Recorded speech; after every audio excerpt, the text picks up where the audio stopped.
Thank you. Thanks, Peter. Put a cork in it. A major fight over crushed grapes today. Cork makers are trying to rebound financially from the growing popularity of corkless wine. If you ever go through a wine rack lately, you've seen how few of them still use cork. Portugal is one of the world's largest exporters of cork, but the increased use of screw caps is actually hurting Portugal's cork economy that produces more than $1 billion annually.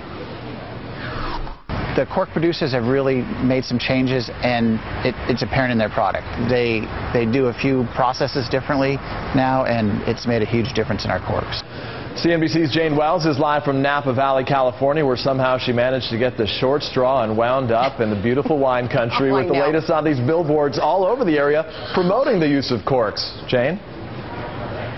How I suffer, Peter. Yeah, here at the Rutherford Ranch Winery, they actually have a cork oak tree. This is the bark. This is what it looks like. This is where you get the cork from it. They harvest it every 9 years. These are all over Portugal. Portugal is #1 in cork. It is 3% of their export economy, a $1 billion business. But over the last 10 years, they had a virtual monopoly. Over the last 10 years, synthetics and screw tops came in because there were concerns about taint, and corks were too expensive. And those others took over 30% market share. So now the Portuguese Cork Association and the industry has spent $400 million to try to win back hearts and wines.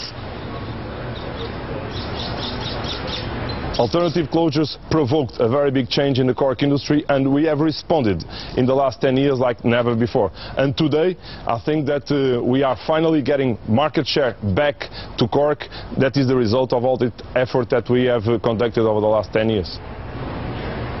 They really have cleaned up their act. They have brought down the price and made it more competitive, and this industry is consolidated. Portugal really needs this industry. If you can look now, in the last year, finally for the first time after a decade, cork exports from Portugal increased, and the sweet spot, in case you ever care, on a cork price is 8 to 9 cents.